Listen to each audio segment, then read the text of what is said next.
सबको की जय श्री कृष्ण, जय सिया राम। हमारी बातें कभी कई बार कई लोगों को भाती नहीं, लेकिन उसमें इलॉजिकल बात नहीं है। हम मन से भाव से सोच के ही बोलते हैं। मीराबाई जब बोलती थी ना, उनकी बातें भी किसी को अच्छी नहीं लगती थी। नरसिंह मेहता जब बोलते थे, तब बाद में ही सब स्वीकार करते हैं। इसलिए कई लोग हमारी बात भी कहते हैं ये कोई बात है। हमने एक बार ऐसा कहा कि महादेव के ऊपर ओम नमः शिवाय कह के जल चढ़ाते हो, उनको ज्यादा आनंद नहीं आता होगा। राम राम राम राम राम कहते।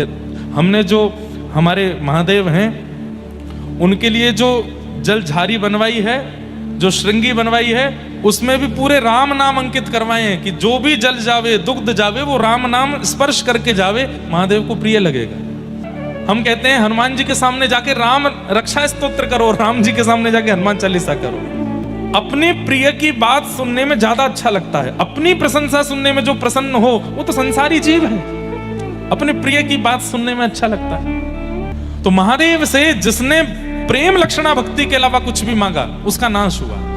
रावण ने लंका मांगी, कंस ने अमर होने का वरदान मांगा, तो भगवान शिव ने धनुष दे दिया। और धनुष देते हुए क्या कहा? नारायण के सिवा कोई तोड़ेगा नहीं, और जो तोड़ेगा वो तुझे छोड़ेगा नहीं। कंस बोले ये कोई बात होती है, मैं तो अमर। अरे तो तुम रहे ना अमर, इसको छुपा के रखियो, ऐसी जगह रखियो कि नारायण के हाथ ना पड़े। जब तक नारायण के हाथ नहीं पड़ेगा तब तक तू नहीं मरेगा, और नारायण के अलावा कोई इसको तोड़ नहीं पाएगा। वही नारायण कृष्ण बन करके आए। जब रणभूमि में प्रवेश करते हैं उससे पूर्व उस धनुष को उठाते हैं, और तुरंत बलराम जी महाराज कहते हैं जय जय, बहुत दिन है गए आपके हाथ में बंसी देखी है, आज ने एक धनुष उठाए के दिखाओ। और जैसे ही ठाकुर जी ने धनुष धारण किया तो एक क्षण के लिए लगा मानो जैसे त्रेता युग प्रकट हो गया हो और कृष्ण ही राम बन गए हों। बलराम जी महाराज घुटने पर बैठ गए, मानो लक्ष्मण बैठे हों हाथ जोड़ करके। एक प्रत्यंचा चढ़ाई, दूसरी प्रत्यंचा चढ़ाई, आकाश में देवी देवता कहने लगे ये दृश्य हमने पहले देखा है। त्रेता में जनक की सभा में ऐसे ही धनुष उठाया था, ऐसे बिल्कुल वही चाल, बिल्कुल वही अदा, वैसे ही केश हैं, वैसे ही नेत्र हैं। राम कृष्ण के रूप में कोई अंतर नहीं है, एक जैसे हैं दोनों। उसी अदा के साथ में जैसे ही तीसरी प्रत्यंचा चढ़ाई, धनुष तोड़ दिया बीच में से, और कंस घबराया, महादेव बचाइए। बोले मैंने तो कहा था इस धनुष को नारायण के अलावा कोई तोड़ेगा नहीं। बोले ये तो बालक है जिसने तोड़ा। बोले बालक नहीं है मूर्ख, तोड़ दिया है तो समझ जा कौन है, साक्षात नारायण है। और भगवान गए जाकर के केश पकड़ करके पटक दिया, कंस को मृत्यु हो गई उसकी। तीसरा नाम भस्मासुर। तपस्या की, तपस्या करके महादेव को प्रसन्न कर लिया। महादेव बोले वरदान मांगो, वरम ब्रूयात। क्या कहता है? जिसके सिर पे हाथ धर दूं वो जल के भस्म हो जाए। महादेव बोले आजकल ऐसे वरदान देने हमने बंद कर दिए। बोले नाथ मुझको यही वरदान चाहिए। महादेव बोले ठीक है तथास्तु, जिसके सिर पे हाथ धरोगे जल के भस्म हो जाएगा। हो गया वरदान? बोले हाँ आ गया। किसी के सिर पे हाथ धरोगे जल के भस्म हो जाएगा, चेक कर लो। तो भस्मासुर बोला आपके सिर पे ही धर के देखता हूं। महादेव बोले अरे पागल क्या करता है? बोले हमको बस आप पे ही, हमको आपसे ही शत्रुता है, आपको नष्ट करना है और पार्वती जी को अपना बनाना है। महादेव दौड़े आगे आगे, पीछे भस्मासुर दौड़ा हाथ लेकर के। तब नारायण पधारे, हरि पधारे, आकर के भगवान शिव को एक गुफा में ले गए। बोले क्या हो गया? बोले देखो मैंने वरदान दिया, मेरे पीछे ही भागता है। बोले आप इतने भोले क्यों, सबको वरदान दे देते हो? लेकिन अच्छा है आप मुंह मांगा वरदान दे देते हो, उस व्यक्ति का नाश भी उसी वरदान से ही हो जाता है, अगर वो भक्ति के विहीन कुछ मांग ले तो। रुको मैं देख के आता हूं। भगवान एक सामान्य से व्यक्ति का रूप धारण करके गए और भस्मासुर को बीच रास्ते में रोक करके बोले क्या बात है? बोले हट जाओ मेरे रास्ते से, वहां महादेव गए हैं, उनके सिर पे हाथ धरना है। अच्छा सिर पे हाथ धर के भस्म करोगे? बोले हाँ। कुछ साल पहले मैंने भी तपस्या करके यही वरदान मांगा था, जिसके सिर पे हाथ धर दूं भस्म हो जाए। बोले फिर? उसके सिर पे हाथ रखा। बोले हुए तुम भस्म? बोले नहीं हुए। अरे ये ऐसे ही झूठ बोलते हैं, कह देते हैं तथास्तु लेकिन होता कुछ नहीं है। बोले तो फिर डर के भाग क्यों नहीं? बोले इसलिए ताकि तुझको विश्वास हो जाए कि हाँ तू भस्मासुर हो गया है। अब मैं क्या करूं? बोले एक बार अपने ऊपर ही रख के देख ले, कोई है नहीं बलवली, ऐसे ही बोल देते हैं तथास्तु। मैं जल गया तो? अरे भाई आग लगने से पहले थोड़ी गर्मी लगती है, आग लगने से पहले थोड़ी चिंगारी निकलती है, आग लगने से पहले थोड़ी सी घबराहट सी होती है। मैं पानी लेके खड़ा हूं, तू रख अपने सिर पे हाथ। और सुन एक काम कर, थोड़ा ऊपर रख, जैसे ही गर्म लगे तो हटा लेना हाथ। भस्मासुर बैठ गया, नीचे कर, गर्म तो नहीं लग रहा? बोले बिल्कुल नहीं, और नीचे कर। गर्मी लगी? बोले बाद में मत कहियो कि आपने बताया नहीं था, और नीचे कर ले। नीचे किया, तू धर ही ले यार, कुछ नहीं होगा, हम कह तो रहे। भस्मासुर बोले देख लो भाई साहब, बोले धर ले, तो मैं कह रहा हूं। महादेव दूर से देख रहे हैं, जैसे ही सिर पर हाथ दिया, एक क्षण में अग्नि प्रज्वलित हुई, भस्मासुर जल के भस्म। महादेव दौड़ करके आए, प्रभु को हृदय से लगाया, जय हो प्रभु। ठाकुर जी बोले आज के बाद वरदान नहीं देना ऐसे चलते फिरते किसी को। महादेव बोले, ठाकुर जी बोले वैसे मैं सब जानता हूं, ये सब लीला आपने मुझसे मिलने के लिए की है, कि ताकि मैं आऊं और आपको सुख दूं। ये एक दूसरे के बड़े प्रेमी हैं, हरि और हर, ये एक दूसरे से मिलने का बहाना ही ढूंढते रहते हैं। जब शिव महापुराण की कथा होती है ना तो नारायण सुनते हैं, और जब भागवत की कथा होती है तो महादेव सुनते हैं, उनको प्रिय लगता है। ऐसे प्रेमी, जिसने भी भक्ति विमुख वरदान महादेव से मांगा उसकी उल्टी गिनती शुरू। इसलिए मत मांगो। हम आपको रोक नहीं रहे हैं कि भैया महादेव हमको पेपर में पास कर देना, महादेव हमको, हमारे एग्जाम आ रहे हैं, हमारे पेन हम धर दे, छुपा देते हैं महादेव से पेन, इसमें शक्ति भर दो, लिखें तो महाराज धारा प्रवाह। महादेव से कृष्ण प्रेम मांगो। भाई जिसके पास जो वस्तु होती है वही तो मांगी जाती है। आप हमसे आकर के कहो कि महाराज जी कोई फिल्मी गाना सुनाओ, कैसे गा दूंगा मैं, मेरे को नहीं आता, मैं कैसे सुनाऊंगा। आप मुझसे कहो कोई कीर्तन सुना दो तो सुना दूंगा, क्योंकि मेरे पास वो है। अब आप जाकर के किसी हलवाई की दुकान पर मिठाइयां रखी और आप जाके बोलो भैया वो 2 इंच वाला बोल्ट दे दो, थोड़े नट दे दो, पेचकस दे दो, वो गए कहाँ आ गए भाई, ये मिठाई की दुकान है, रसगुल्ला लो, गुलाब जामुन लो, और क्या मिलता है, हाँ पेठा लो और घेवर लो, ये नट बोल्ट तो मिस्त्री की दुकान पे जाओ। ऐसे ही महादेव से केवल प्रेम मांगिए। मैं आपको विश्वास के साथ कह सकता हूं, नेत्रों के आंसू बंद नहीं होंगे यदि महादेव प्रसन्न हो गए तो। धारा प्रवाह कृष्ण विरह में नेत्र सजल ही रहने वाले हैं सदा। इतना प्रेम है उनके पास, लेकिन कोई प्रेम नहीं मांगता। सब संसार के विषय भोग वस्तु मांगते हैं। महाकाल भगवान के मंदिर में इतनी भीड़ लगती है, बड़े बड़े लोग जाते हैं, खिलाड़ी जाते हैं, स्टार्स जाते हैं, ना जाने कौन कौन जाते हैं। किस लिए गए? हम मैच में जीत जाएं इसलिए गए, हमारी पिक्चर अच्छी चल जाए इसलिए गए, हमारा व्यापार बढ़िया चल जाए इसलिए गए।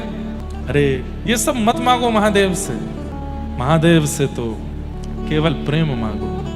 नरसिंह मेहता, पता नहीं क्यों इस कथा में बार बार, हमारे जो बल्केश्वर महादेव के सेवाधिकारी हैं, आप भी गुजरात से हैं ना, और नागर ब्राह्मण हैं, नागर ब्राह्मण ही हैं नरसिंह मेहता।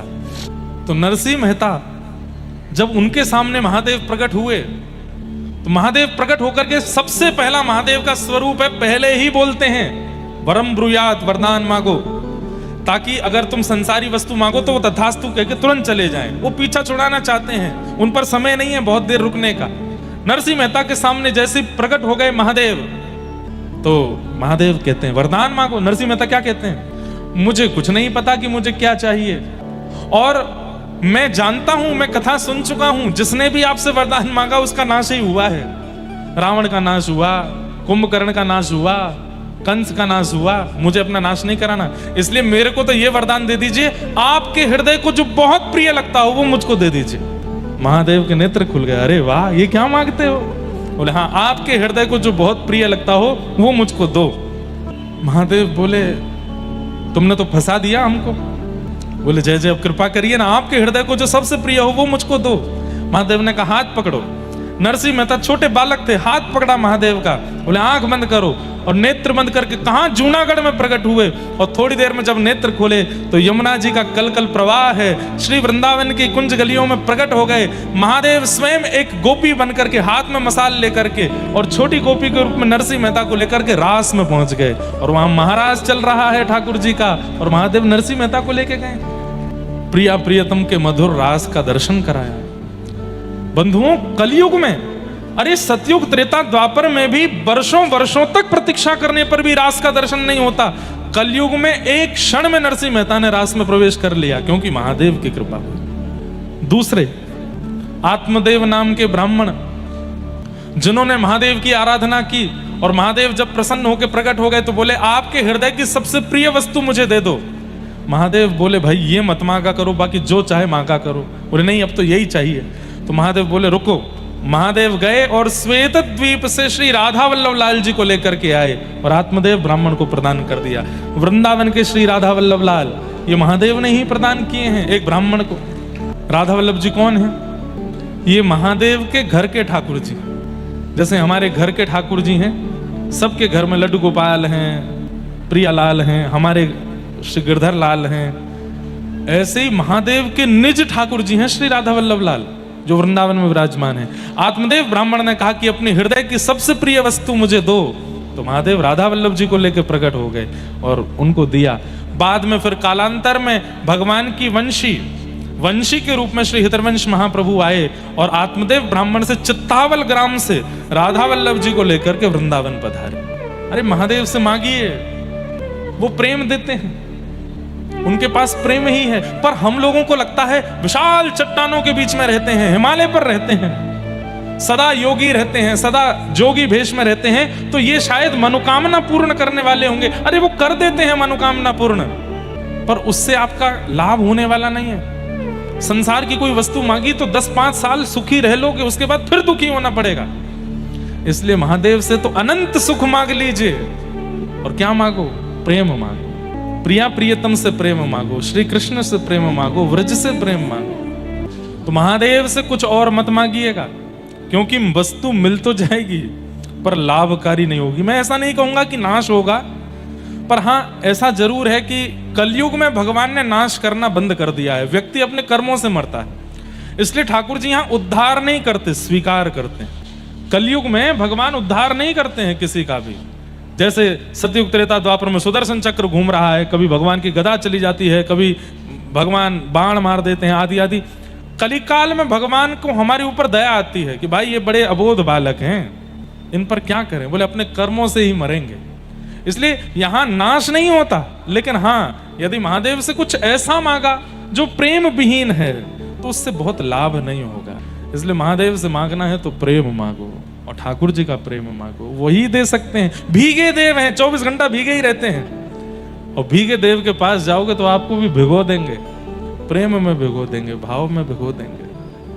आज यही मेरे चल रहा था कि मैं पहले दिन से बल्केश्वर महादेव के चरणों में आया हूं, पर महादेव को अच्छे से स्मरण नहीं कर पाया। हमने कहा आज स्मरण करके नंदोत्सव की कथा में चलेंगे। नंदस्त्वात्मज उत्पन्ने जाता ह्लादो महामना। नंद जी के लाला भयो है। अब सब लोग बिल्कुल ध्यान से सुनो, ब्रज लीला आपको सुना मैं। नंद जी के लाला भयो है। ऐसा हमारे पूज्य नाना जी पंडित श्री कृष्णलाल शास्त्री जी बहुत अच्छे ब्रज साहित्य के विद्वान थे। वो हमको बड़ी कथाएं सुनायो करते। मोते कहते बोले लाला एक बात बता। मैंने कहा हाँ। ठाकुर जी जन्मे देवकी के यहाँ। मैंने जी तो फिर यशोदा के यहाँ जावे को ये औचित्य कहा हो। 11 वर्ष के काजी गए, फिर लौट के वहीं देवकी के पास आए गए। मैंने नाना जी आप ही बताओ। तो हमारे नाना जी एक बड़ी सुंदर कथा सुनाया करते कि नंद बाबा के कुल पुरोहित हैं श्री सांडिल्य मुनि, इसलिए हमारे ब्रजमंडल में सांडिल्य गोत्रीय ब्राह्मण अधिक मिलेंगे और सनाड्य ब्राह्मण जिनको कहते हैं खूब मिलते हैं। तो सांडिल्य मुनि जो हैं ये नंद बाबा के कुल पुरोहित हैं। सब लोग इधर देखो, ध्यान से श्रवण करो। नंद बाबा समय समय पर यज्ञ अनुष्ठान कराते रहते हैं कि क्यों?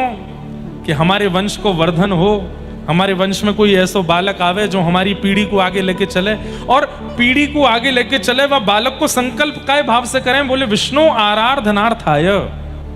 जैसे लोगों के चित्त में भाव होता है कि हमारी संतान हो, उससे हम क्या उम्मीद करते हैं, क्या एक्सपेक्ट करते हैं?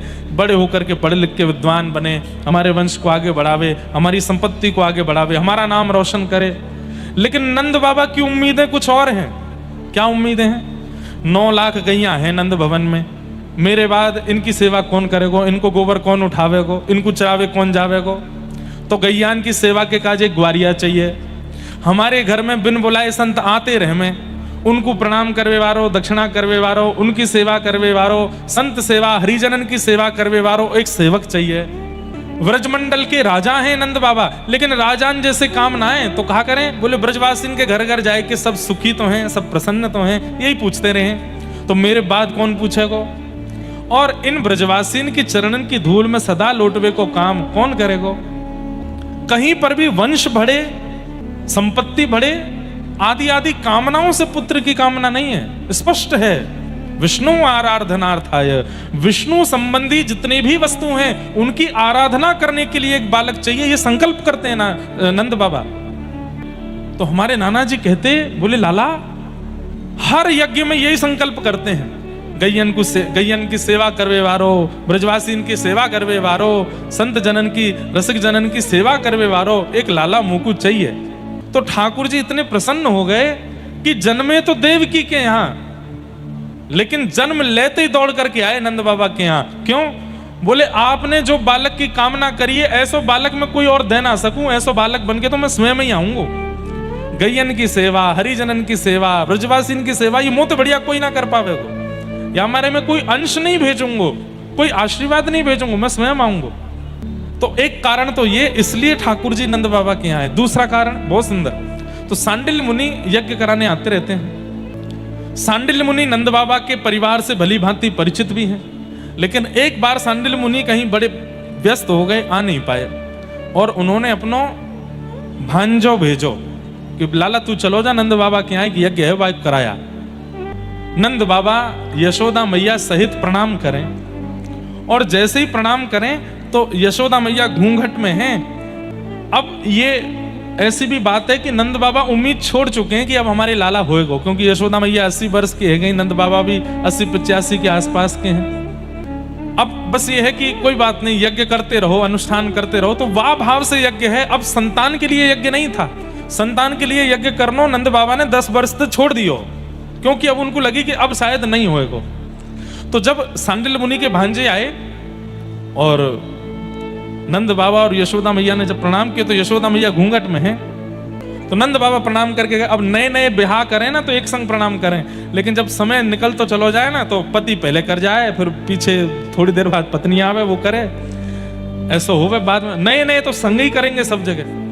तो नंद बाबा प्रणाम करके बैठ गए, बतिया रहे, कुछ बात कर रहे, इतने में यशोदा मैया आई। तो यशोदा मैया 16 श्रृंगार करके हमेशा रहे में और घूंघट में रहे में। जैसे ही आई करके प्रणाम करी तो सांडिल्य मुनि के भांजे को लगी इनके घर की कोई नई बहू है, और प्रणाम करते ही माने आशीर्वाद दियो, पुत्रवती भव, चिरसौ भाग्यवती भव। यशोदा मैया उनसे तो कुछ नहीं बोली, नंद बाबा तो घूंघट उठा के बोली, इनते कह दो ऐसो आशीर्वाद ना दियो करें जो है ना सके। तो नंद बाबा सांडिल्य मुनि के भांजे बोले कहा कह रही हैं? अरे बाबा जी मेरी घरवारी है। अच्छा आपकी घरवारी है? मुंह को तो लगी कोई नई बहू होएगी, मैंने तो ऐसे ही जान के आशीर्वाद दियो। अब हमने प्रतीक्षा तो बहुत करी, यज्ञ भी बहुत किए, लेकिन अब ठाकुर जी की इच्छा ना है तो कोई संतान भई ना है, तो अब हमने वह उम्मीद से यज्ञ करने बंद कर दिए, अब तो बस विष्णु प्रसन्नता के लिए हम करें। लेकिन सांडिल्य मुनि को भांजो नैष्ठिक ब्राह्मण बोलो नंद बाबा एक बात सुनो। बोले कहा, मोहते निकरी है पुत्रवती भव, तो पुत्रवती भव होंगी ये, चाहे आपकी कुंडली में संतान नहीं हो, चाहे आपके घर में संतान नहीं हो, पर इनके यहाँ संतान होएगी होएगी होएगी। बोले ऐसा कैसे, ऐसा क्या? बोले ब्रह्म वाक्यम जनार्दनम, ब्राह्मण को बोलने की देरी होती है, उसको पूरे करने की जिम्मेवारी तो ठाकुर जी की होती है। अब मुंह से निकली है तो पूरी ठाकुर जी करेंगे। मेरे तो मोहते निकर गई कि अब इनके लाला होएगो, अब पूरी करने की जिम्मेवारी ठाकुर। इसलिए ब्राह्मणों से कहते हैं आशीर्वाद दे दो, न कछु अच्छो बोल जाओ परिवार के लिए। क्यों? ब्राह्मण बोल देते हैं तो ठाकुर जी उसको पूर्ण करने में लग जाते हैं। लेकिन ब्राह्मण कैसे हों? त्रिकाल संध्या करने वाले हों, भागवत जी आदि पुराणों का नित्य पाठ करने वाले हों, ब्राह्मणोचित कर्म करने वाले हों, तो ही ब्राह्मण का आशीर्वाद फलेगा, नहीं तो नहीं फलेगा। इसलिए ब्राह्मणों को भी चाहिए कि अपने ब्राह्मणोचित कर्म किया करें। त्रिकाल नहीं तो 2 काल, 2 काल नहीं तो 1 काल गायत्री संध्या करनी है। तिलक स्वरूप के बिना माथा सूना नहीं रखना है, शिखा सूत्र धारण करने हैं, नित्य गायत्री उपासना तो करनी ही करनी। अगर ब्राह्मण ये नहीं करता तो उसकी वाणी फलती नहीं है। लेकिन ब्राह्मण यदि ये करने लग जाए, कुछ ना करे, केवल गायत्री उपासना ब्राह्मण प्रारंभ कर दे, अगर वो कह देगा कि तुम्हारे घर में ये हो जाए तो वो होके रहेगा, ये उसकी वाणी में सामर्थ्य आ जाती है। लेकिन उसके लिए ब्राह्मण को परिश्रम करना पड़ेगा, गायत्री उपासना करनी पड़ेगी। तो सांडिल्य मुनि के भांजे आशीर्वाद देकर गए, बोले कि मैया अब तो पुत्र होएगो। तो हमारे नाना जी कहते ब्राह्मणों की बात को सत्य करने के लिए और नंद बाबा जो संकल्प करें गौ सेवा, रसिकन की सेवा, संतन की सेवा, या भाव को पूर्ण करने के लिए ठाकुर जी नंद बाबा के यहाँ आए। इससे हमें क्या सीखने को मिलता है? जो नव विवाहित यहाँ बैठे हैं, जो कालांतर में जिनके घर में लाला लाली होंगे, सदा यही संकल्प करो, सुंदर हो, धनवान हो, पढ़ा लिखा हो, अच्छे भाग्य वाला हो, ऐसा मत मांगो। ऐसा मांगो गौ सेवा करवे वारो हो, संतन की सेवा करवे वारो हो, रसिकन की सेवा करवे वारो हो, महापुरुषन की सेवा करवे हो। वहां के जन्म के बाद हमारे घर में विश्व भर के संतन को आगमन प्रारंभ हो जाए, हमारे घर में गैया आ जाए, हमारे घर में नित्य ठाकुर जी की प्रिय वस्तु आवे लग जाएं, ऐसो भगवत भक्त हमारे घर में जन्म ले, ये मांगो। पढ़े लिखे तो बहुत हो रहे हैं आज संसार में, पर संस्कारी बालक नहीं हो रहे हैं, बुरा मत मानिएगा। संस्कार विहीन बालक जन्म ले रहे हैं भारत में, संस्कार नहीं है उनके पास। अब तो कथाओं में आने लग गए हैं, थोड़ा बहुत सीख रहे हैं, नहीं तो बिल्कुल बड़े शहरों में आप चले जाओ, वहां के बालकों से आप मिलोगे तो यूं कहोगे भाई तू काय को आगो भारत में, बिलायत में ही चलो जा, अंग्रेजी तो नीचे बोलेंगे नहीं, उल्टे सीधे खान पान, उल्टी सीधी बातें करेंगे, उल्टे सीधे गाने सुने। संस्कार पढ़े लिखे बहुत हैं, 90% से ऊपर ही आ रहे हैं उनके, पर संस्कार में शून्य। फिर क्या होता है? माता पिता खुश तो बहुत हो जाते हैं कि हमारा बालक पढ़ लिख के विद्वान हो गया, लेकिन बाद में जब माता पिता से ही दुर्व्यवहार करता है तो दुखी रहते हैं। पढ़ लिख तो गया, लेकिन वो जो प्रेम हमको चाहिए था, वो जो संस्कार हमको चाहिए था, वो नहीं मिले। इसलिए ठाकुर जी से मांगो, नाथ संस्कारवान बालक हो। संस्कारवान बालक होगा, अगर ज्यादा पढ़ा लिखा नहीं भी होगा तो भी कहीं ना कहीं कुछ ना कुछ करके व्यवस्थित हो जाएगा, लेकिन पढ़ा लिखा हुआ और संस्कारवान नहीं हुआ, सेटल तो हो जाएगा लेकिन आपको अनसेटल कर देगा, आपको विचलित कर देगा।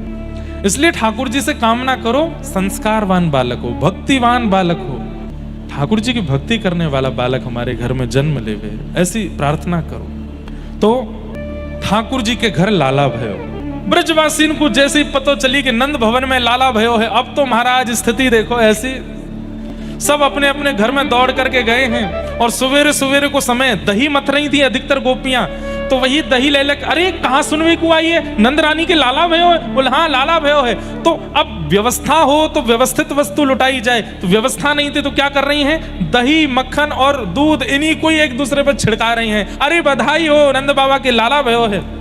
तब कोई ने आकर के कही, बोले कोरो कोरो सफेद सफेद दही दूध घी सब उछाल रही हो, यहाँ में सुखनाए मिल लो, ऐसो उछालो जासे ने रंग लगे। तो अंदर गई हैं, जाकर के वहां में हल्दी दूब आदि ये सब मिलाए करके लाई हैं, और महाराज दधी कानो है रो, जहां देखो वहीं पीरे पीरे दही उछाले जा रहे हैं, और सब नंद घर आनंद भयो जय कन्हैया। इसमें सबसे बड़ी आश्चर्य की बात क्या है?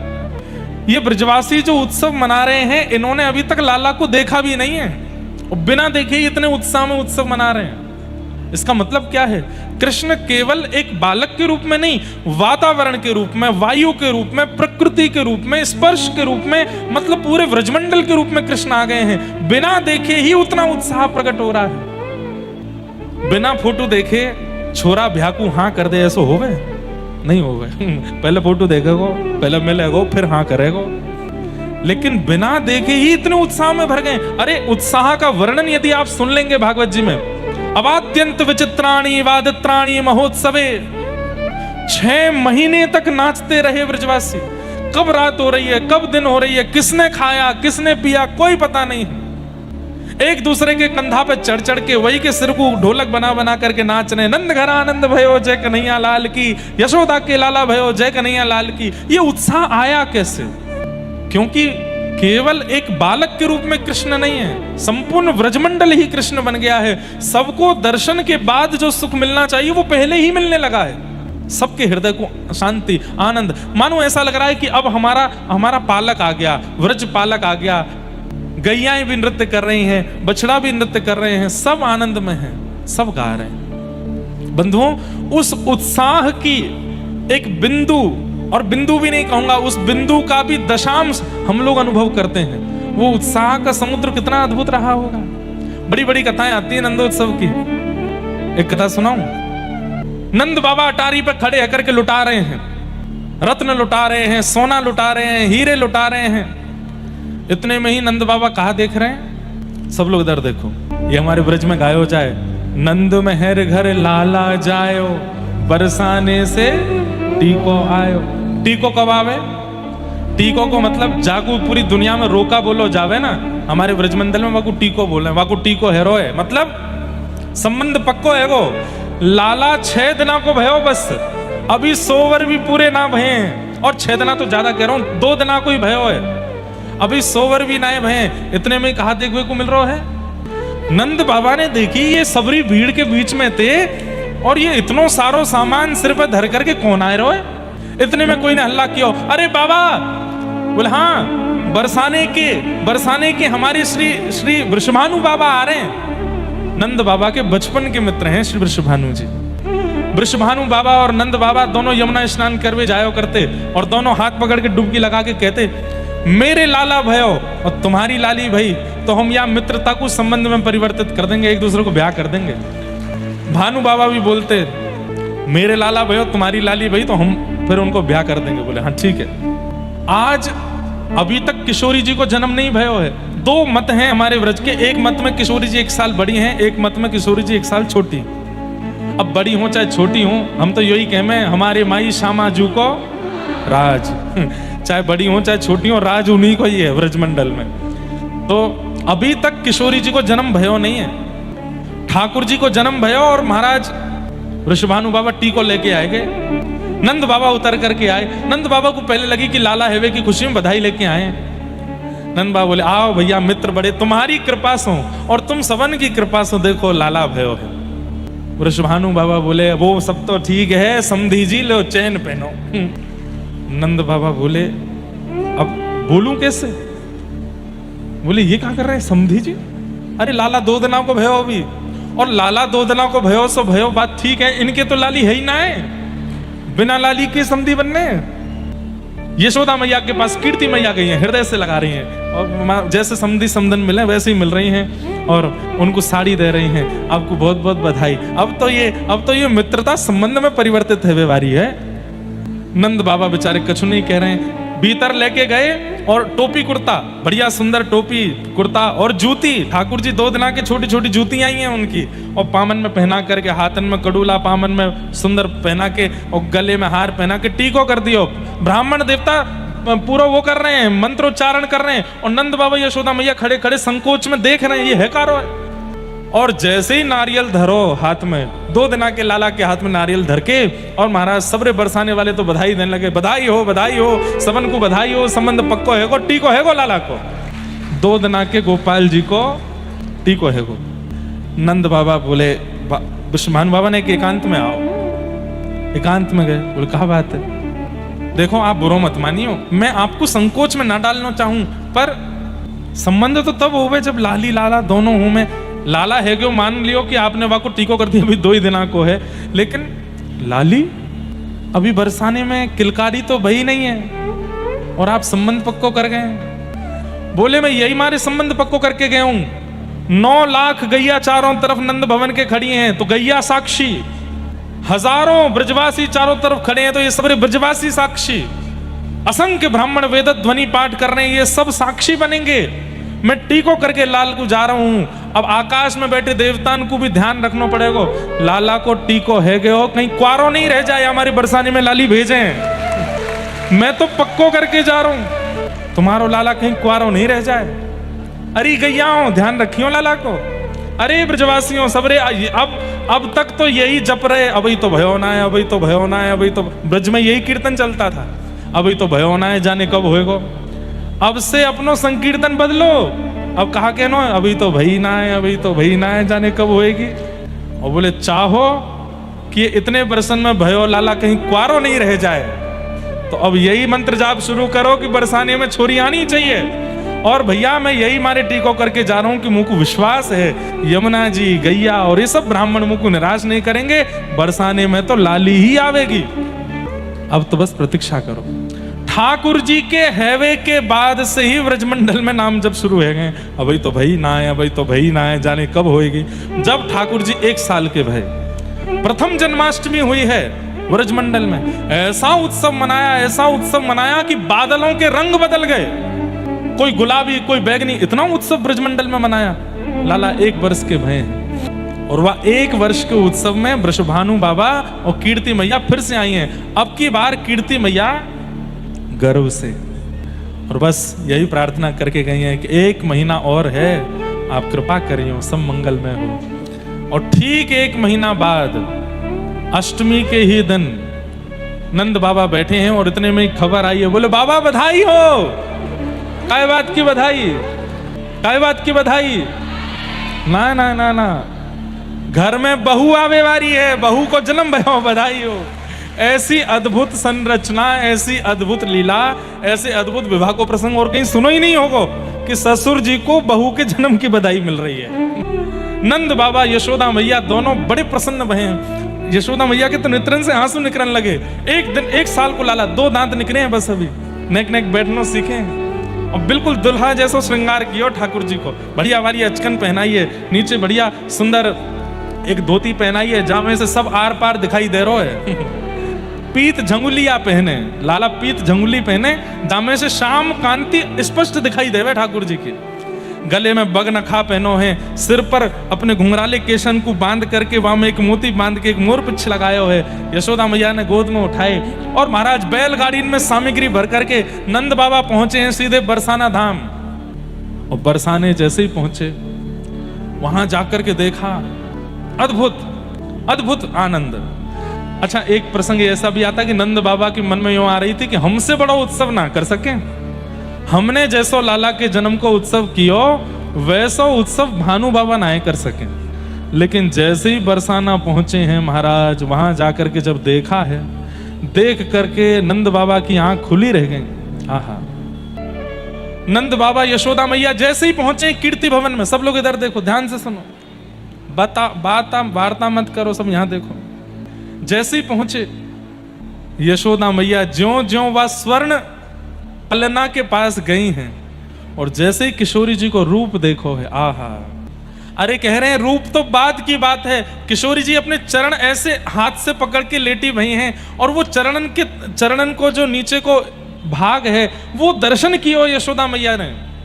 आज तक तो बड़ी इतरा रही कि हमारे लाला ते सुंदर कोई नहीं, नक सांवलो तो कहा वो सुंदर बहुत हैं ठाकुर जी, लेकिन आज किशोरी जी की रूप माधुरी देख करके आहा, सुभग शीतल देख करके जिनके चरणों को देख करके मन के सारे विषाद खत्म हो जाते हो, अत्यंत शीतलता आ जाती हो, अति ही कोमल, मानो स्पर्श करने की भी इच्छा नहीं है कि कहीं हमारे निष्ठुर हाथों से हमने छू लिया तो कहीं किशोरी जी को पीड़ा ना हो जाए। ऐसे चरण हैं किशोरी जी के। और कैसे हैं? बोले कमल के से वरण, कमल के से वर्ण है, कमल जैसा रंग है किशोरी जी के चरणों का। यशोदा मैया तो चरणों के तलवा देख करके इतनी न्यौछावर रह गई, अब मैं कहां दूं लाली को। बैलगाड़ियों में भर के सामान लाई थी, सखियां ले करके सामग्री आ रही हैं, और यशोदा मैया नहीं, ये नहीं, नहीं ये नहीं, नहीं ये भी नहीं। क्यों? कोई भी सामग्री किशोरी जी की रूप के ऊपर जची नहीं रही है, कहां दूं। यशोदा मैया को मन भारी है, कछु लेके ही ना आई, लाली के रूप की बराबरी को कोई सामग्री लेके नहीं आई हूं। तभी गोद में लटके भये ठाकुर जी ने अपने छोटी छोटी उंगली ते मैया के कंधा को खुजाने लगे, मानो इशारों कर रहे हो, मैया सबसे बड़ो नील मणि रत्न तो मैं हूं तेरे पास, मुंह को दे दे। अच्छा, ये भी एक सिद्ध बात है, 1 साल तक ठाकुर जी का नामकरण नहीं हुआ, 1 साल तक नामकरण नहीं हुआ था भगवान का, तो यशोदा मैया क्या बोलती थी लाला को? नीलमणि ही बोलती थी, नीलमणि। अरे मेरो नीलमणि कहां चलोगे, मेरो नीलमणि कहां है? नीलमणि, नीली नीली सी मणि है ठाकुर जी। जब हंसते हैं तो ऐसा लगता है आहा बस देखते रहो। ठाकुर जी का रूप कैसा है पता है? जैसे कोई गहरा सरोवर, और उस गहरे सरोवर में 2 पुष्प खिले हों कमल के, बिल्कुल गुलाबी, ऐसे हैं ठाकुर जी के नेत्र। जब ठाकुर जी अपने हाथ दिखाते हैं तो लगता है 2 पुष्प और खिल गए हों, और जब मंद मंद मुस्कुरा जाते हैं तो ऐसा लगता है एक श्वेत कमल और खिल गया हो उस नील सरोवर में। ऐसे ठाकुर जी का रंग है। मैया की सोई दृष्टि गई लाला पे, और सब सखी बोली अरे मैया इतनी सामग्री लाई, कछु चढ़ाई नहीं रहे लाली पे। बोले मिल गई मोह कुछ सामग्री। बोले कौन सी सामग्री? सब देख रहे हैं। और ठाकुर जी को ऐसे गोद से उतार करके यूं लियो, और लाली के ऊपर 7 बार बार करके श्री ठाकुर जी ही चरणन में पधराई दिए। और ये दृश्य देख करके महाराज सब न्योछावर रह गए यशोदा मैया पे। बोलो युगल जोड़ी सरकार की। आहा, आज पहली बार दोनों युगल एक साथ आए हैं। पलना में युगल पौड़े, छोटे से पलना में। महादेव से रहा नहीं गया इस लीला को देख के। महादेव सब जगह पहुंचे। तो कहते हैं कि महादेव कैलाश से दौड़े और आंखों में आंसू भर रहे हैं। पार्वती जी बोली कहां जा रहे हैं? बोले अभी आता हूं। और दौड़ करके आए, बरसाने में आकर के लहंगा फरिया पहन करके धानिन बन गए।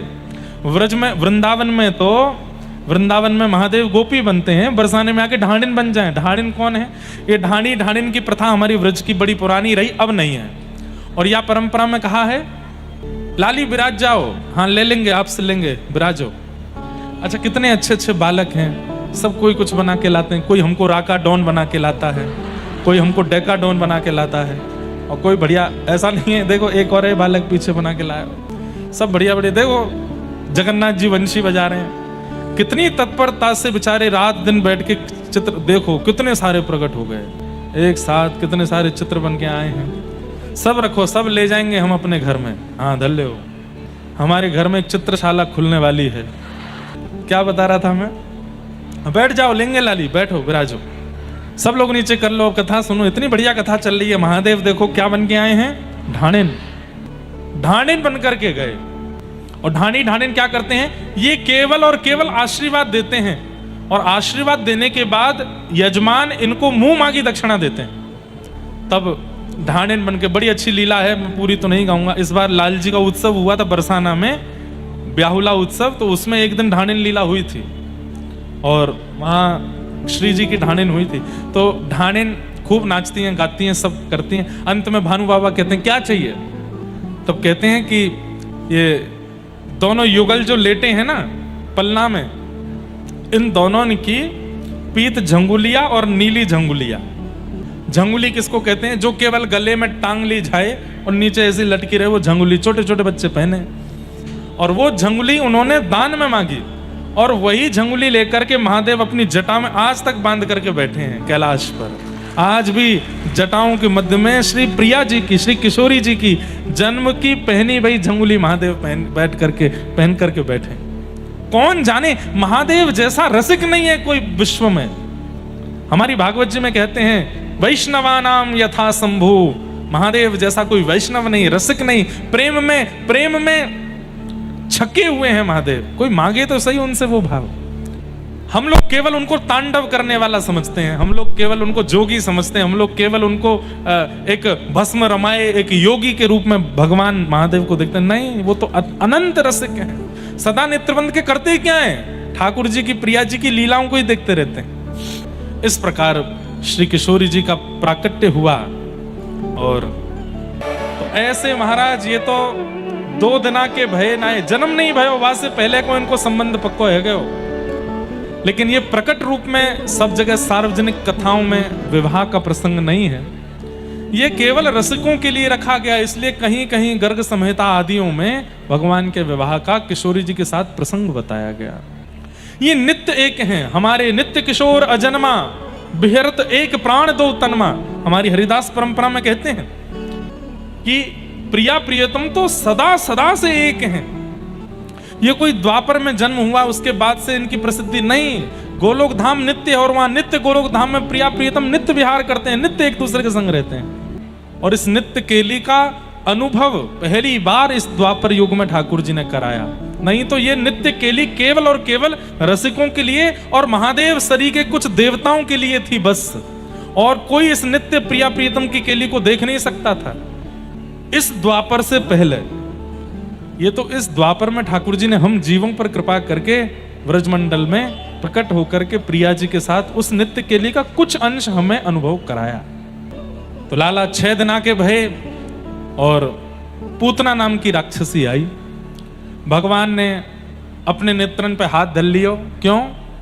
क्योंकि भैया पूतना रूप बदल करके आई। बहुत ध्यान से सुनिए सब लोग। अत्यंत सुंदरी बनकर के पूतना आई थी। ठाकुर जी ये बात कहना चाहे, भैया तुम जैसे मैंने बनाए हो वैसे ही ज्यादा रहे करो, ज्यादा अपने हृदय मन बुद्धि पर लीपा पोती मत करे करो। समझ में आई बात? जैसे हो वैसे मेरे सन्मुख आ जाओ। इसमें श्रृंगार का अभिप्राय नहीं है, हृदय का अभिप्राय है। हृदय बुद्धि जैसी है वैसे मेरे सन्मुख आ जाओ। ज्यादा आडंबर करके पाखंड करके यदि मेरे सन्मुख आओगे तो मैं तुमको देखूंगा नहीं, अपनी आंख मूंद लूंगा, जैसे मैंने पूतना को नहीं देखा। ठाकुर जी के नेत्रों के अधिकारी बनिए। कथा क्या है? कथा भी एक श्रृंगार घर है। यहां पर आने वाले प्रत्येक श्रोता का श्रृंगार किया जाता है। और श्रृंगारी कौन है? हम श्रृंगारी हैं। और श्रृंगार की सामग्री क्या है? कथा, कीर्तन, भजन और उपदेश, ये हमारे पास सामग्री है। इन सामग्रियों से हम आप सबका श्रृंगार कर रहे हैं। लेकिन श्रृंगार में भी होता है ना कि जब कोई श्रृंगार कराता, नहीं ये हमको मत लगाना, नहीं ये हमको नहीं लगवाना। तो ऐसे ही यहां पर बैठे हुए श्रोता भी हैं, किसी भाव के प्रति उनकी भावना होती है, नहीं ये हमको नहीं चाहिए, हाँ ये वाला हमको चाहिए। तो जो श्रृंगार आपको प्रिय लगता है आप करा लेते हो। श्रृंगार किस लिए किया कराया जाता है? किसी को रिझाने के लिए। पर यहां हो रहे श्रृंगार से केवल और केवल राधा रमण लाल ही रीझते हैं, और कोई नहीं रीझता है। लेकिन कई लोग हैं वो श्रृंगार ही नहीं कराते, वो श्रृंगार घर में आकर के जैसे आए थे वैसे ही चले जाते हैं। तो फिर सब लोग टोकते हैं उनको, अरे भाई तू श्रृंगार घर में जाकर के भी अपना श्रृंगार करा के नहीं आया। तो यहाँ हजारों लोग आ रहे हैं पर सबका श्रृंगार नहीं हो रहा, किसी किसी का हो रहा है। जो अच्छा, श्रृंगार की भी एक विधा है, सीधे बैठो हिले डोलो मत, तो ही श्रृंगार बढ़िया होता है। लेकिन आप बार बार विचलित होते रहोगे, बार बार अब कोई काजल लगा रहा है आंख में और आप यूं यूं यूं करते जा रहे हो तो क्या होगा? जगन्नाथ जी बन जाओगे, कार्य कार्य ऐसे आंख भेजेंगे। तो इसलिए कथा का प्रत्येक प्रसंग एक श्रृंगार है। और ये 7 दिन में 7 पेटियां खोल करके श्रृंगार किया जाता है। 7 दिन में जब आपका श्रृंगार युक्त हो जाता है तो 7 दिन बाद आप ठाकुर जी को अपने उस रूप से रिझाने लगते हो। रूप का नहीं होता है, अंतरंग रूप का होता है। उस अंतरंग रूप से अगर ठाकुर जी रीझ गए तो प्राप्त हो जाते हैं। पूतना राक्षसी है पर परम भक्त बन करके आई है, परम दीन बन करके आई है। ठाकुर जी को ये पाखंड बिल्कुल प्रिय नहीं। इसलिए भक्तों से हमारा निवेदन है, पाखंड से बचा कीजिए।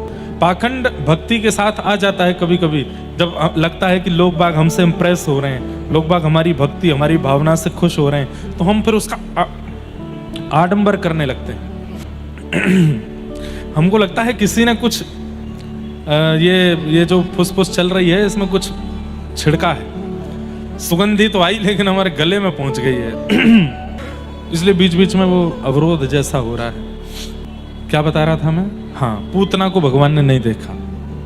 पूतना को ना देखने का दूसरा कारण क्या है कि पूतना जब व्रजमंडल में आई तो जितने भी लोग कीर्तन कर रहे थे सब कीर्तन छोड़ के उसको देखने लग गए। इतनी सुंदर बन के आई। इसका मतलब हरि भजन परायण, हरि भक्त परायण लोगों का जो ध्यान भंग करता है उसको ठाकुर जी नहीं देखते हैं। जो कथा से आपको विमुख कर रहा है, भजन से विमुख कर रहा है, भक्ति से विमुख कर रहा है, नाम जप से विमुख कर रहा है, उसको ठाकुर जी फिर देखते नहीं है। क्यों? तेरे कारण मेरे भक्तों का भजन छूट रहा है, तुझे मैं नहीं देखूंगा। दूसरा कारण पूतना को ना देखने का। यह बहुत बड़ा दुर्भाग्य है कि ठाकुर जी के इतने समीप जाकर के भी पूतना भगवान के नेत्रों की अधिकारिणी नहीं बन पाई। भगवान गोद में गए, उसके पयोधर का पान किया और जैसे ही उसके प्राणों को पीने लगे, प्राणी शमम रोष समन्वितो पिबत, यशोदा मैया कहीं बाहर चली गई थी। पीते पीते भगवान ने जैसे उसके प्राण पिए, विशाल रूप धारण कर लिया। सामुंच मुंचाल मित प्रभाषिणी, बालक छोड़ चिल्लाने लगी। ठाकुर जी बोले या तो मैं आसानी तो पकड़ू ना हूं और एक बार जाकू पकड़ लूं फिर वाकू ठिकाने लगा के छोड़ू।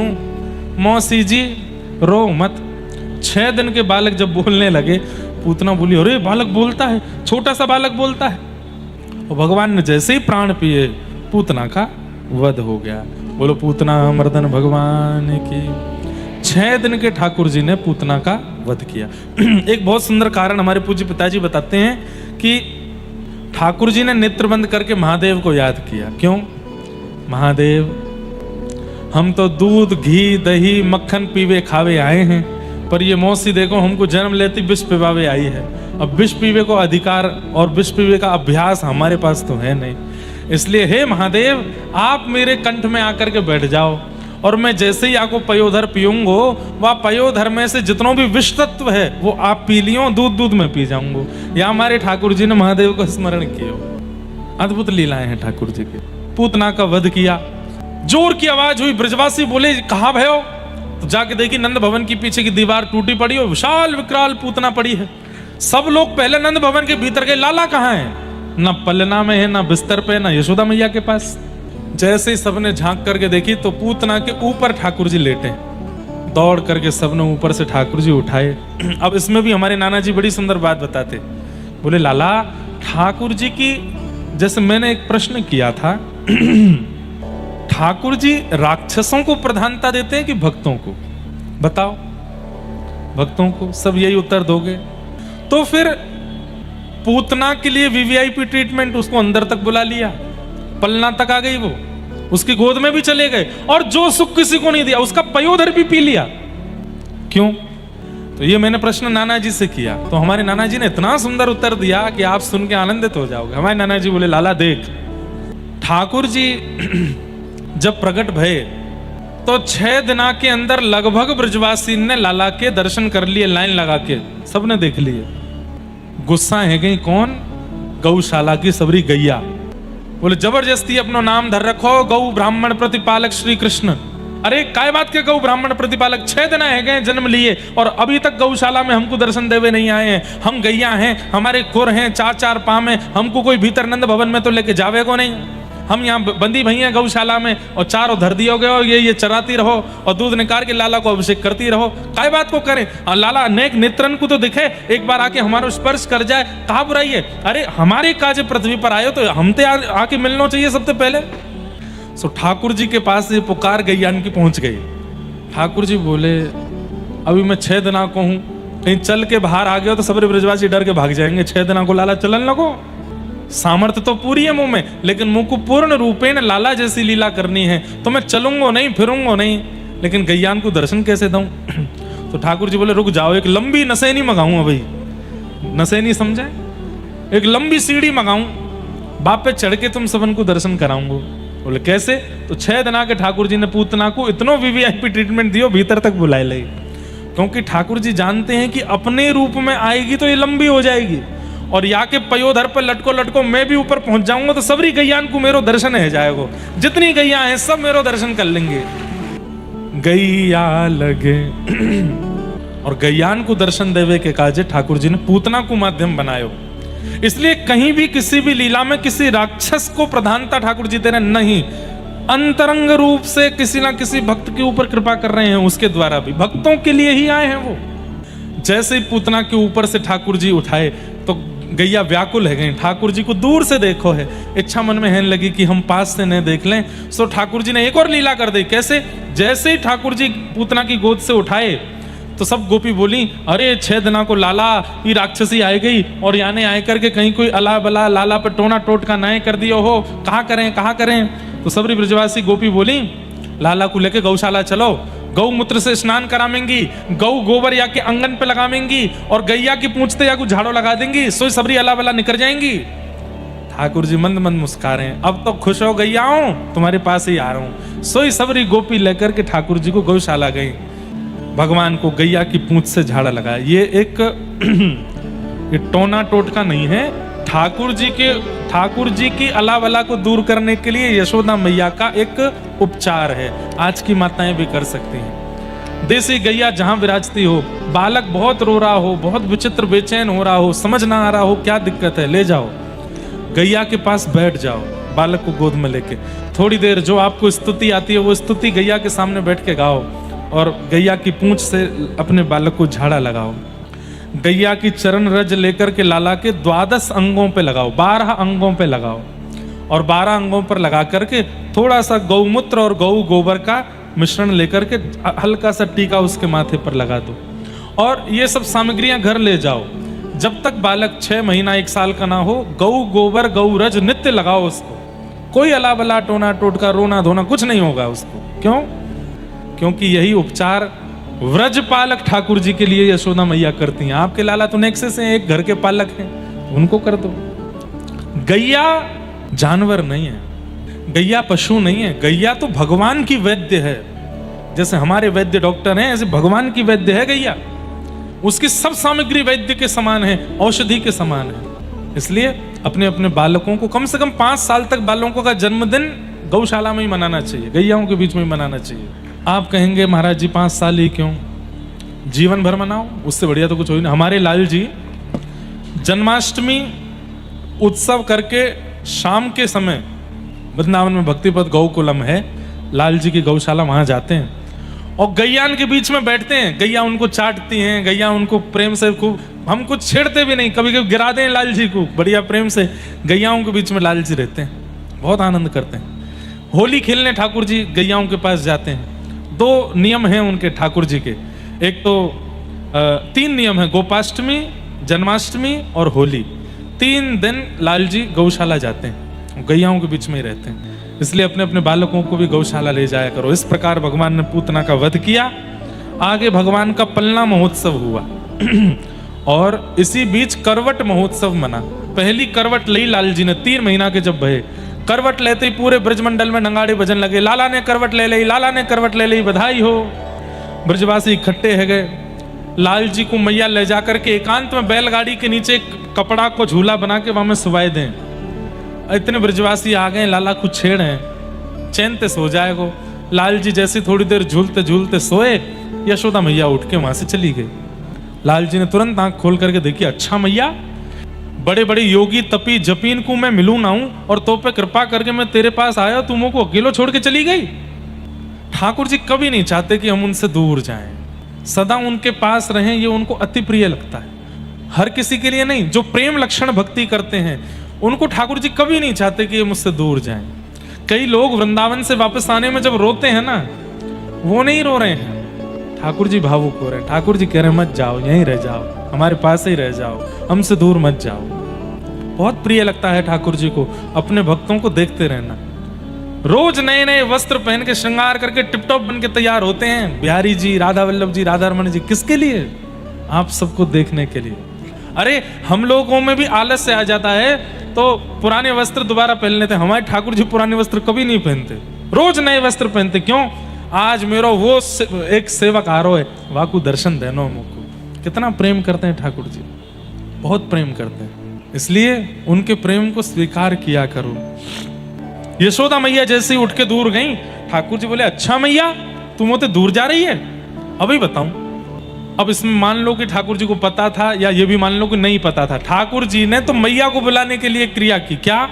बैलगाड़ी पर लंबा पैर किया और लंबा पैर करके भगवान ने, और जैसे ही बैलगाड़ी से छुपाया पीछे करके तक्के मारी, तो बैलगाड़ी 3 बार आकाश में घूम करके नीचे गिर गई। उसी समय सक्टासुर नाम का एक दैत्य आया था और उसी बैलगाड़ी के ऊपर आके बैठा था। भगवान ने तो बैलगाड़ी गिरी की आवाज होगी तो मैया लौट के आ जाएगी, लेकिन उसी बीच सक्टासुर नाम के दैत्य का भी वध हो गया।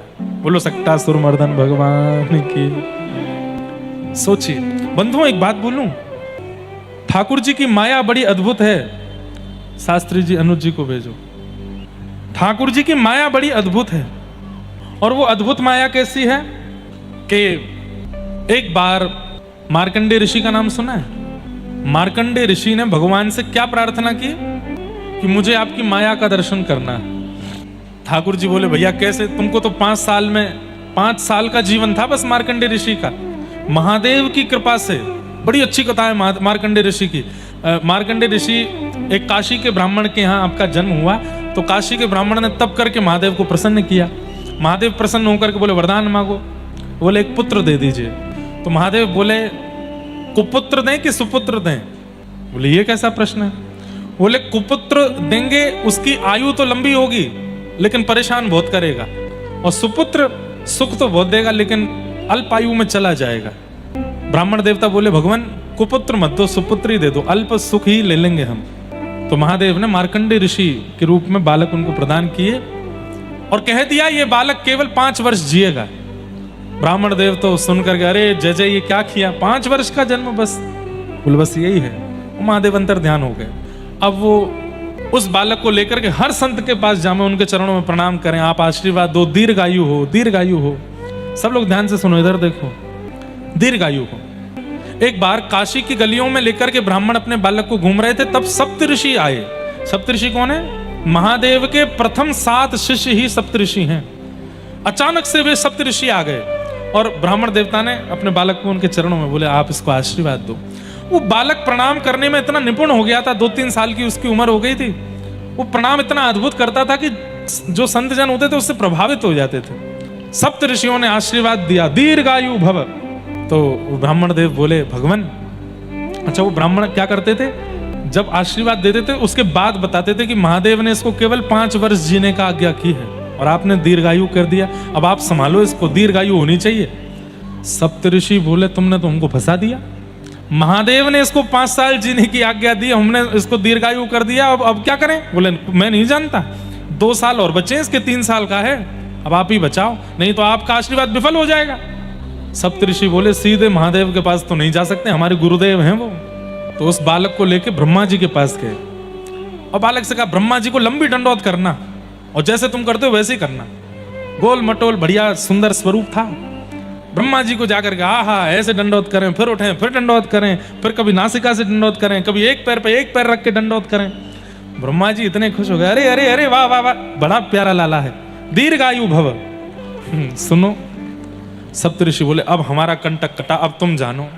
ब्रह्मा जी बोले मतलब? बोले इस बालक को 5 वर्ष जीने की आज्ञा महादेव ने दी है, हमको भी ऐसे प्रणाम किया था तो हमने इसको दीर्घायु भव ऐसा आशीर्वाद दिया कि भाई खूब बढ़िया लंबी आयु जियो, दूधो नाओ पूतो फलो। अब दूधो नाओ पूतो तो तभी फलेगो जब लंबी आयु जिएगो।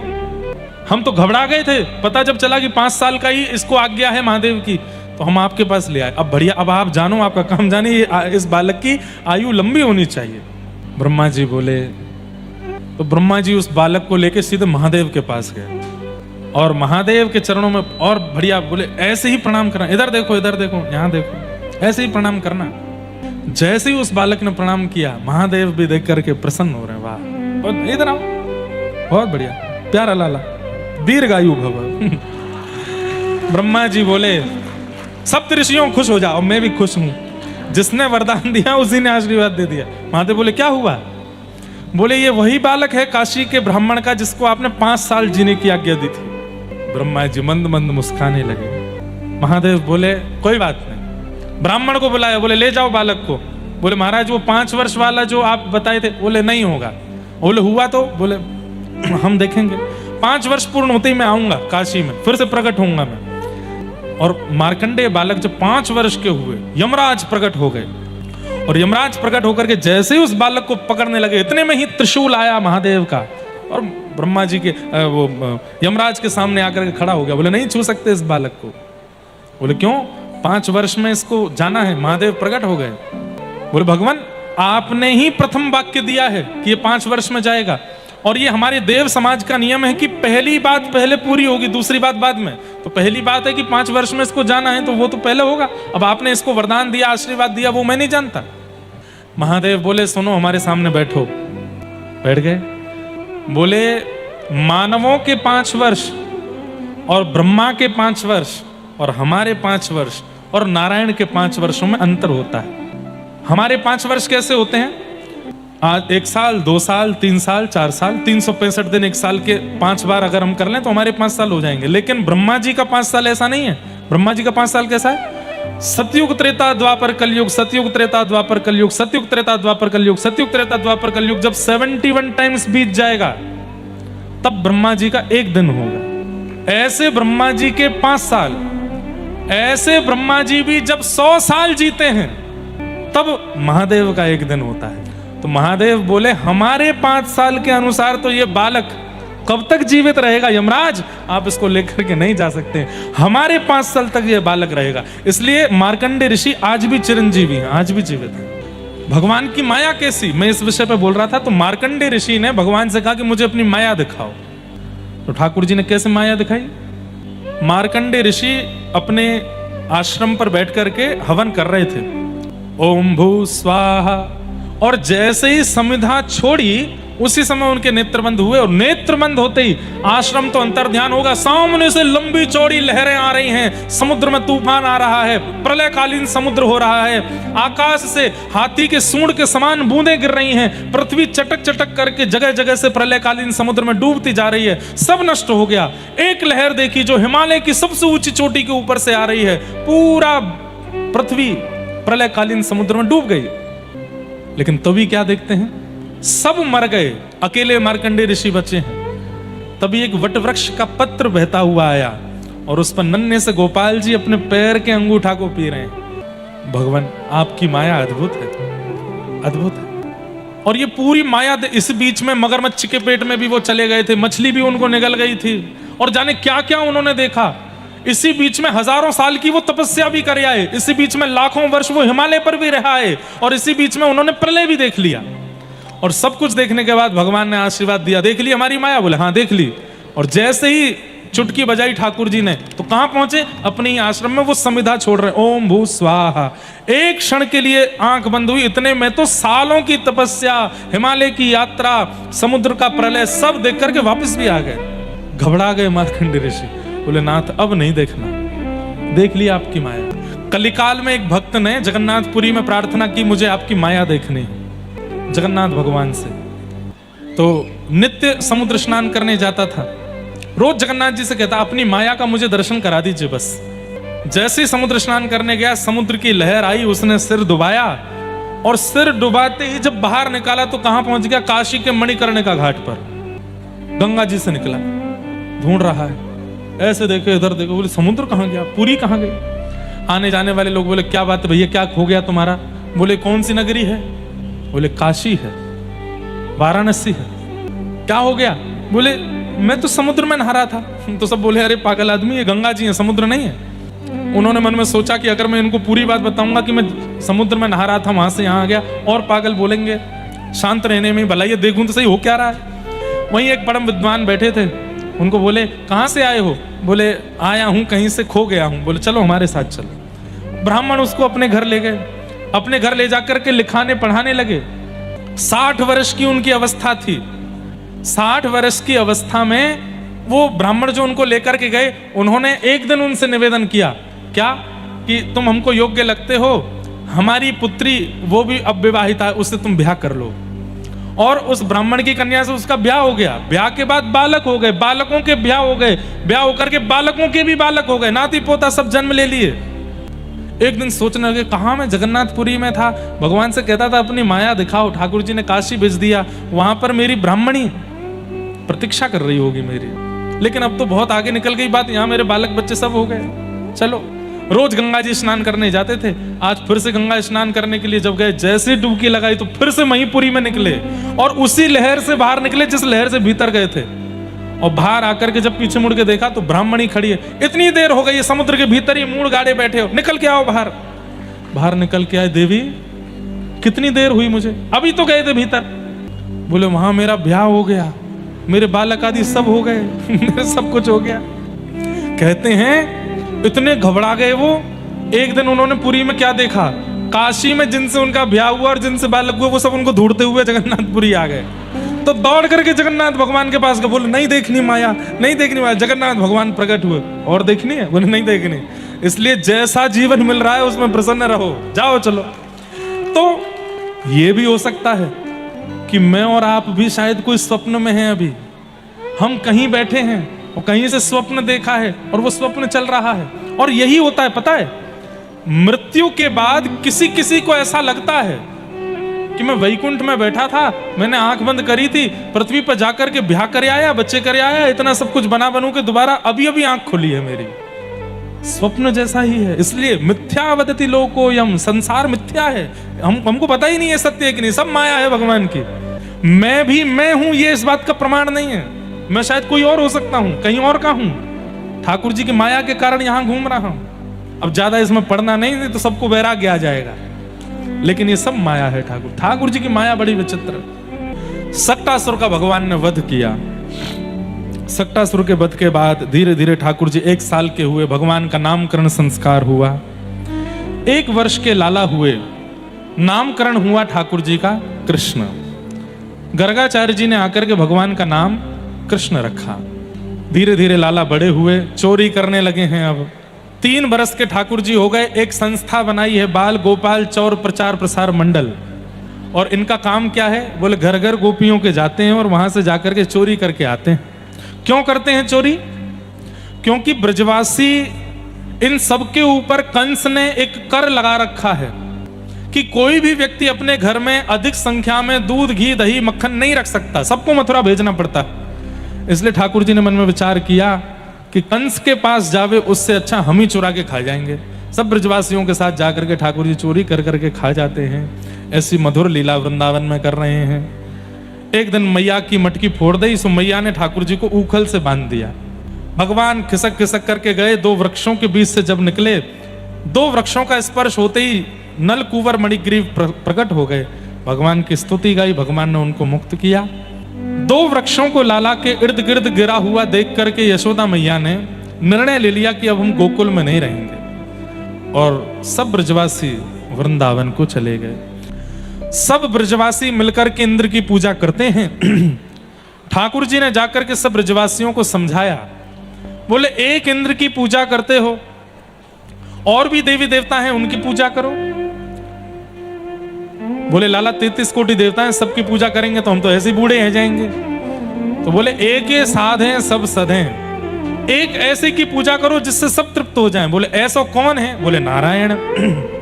वह नारायण की पूजा कहां करें लाला? तब ठाकुर जी बोले हमारे व्रजमंडल में जो गिरिराज पर्वत है ना, ये नारायण को स्वरूप है।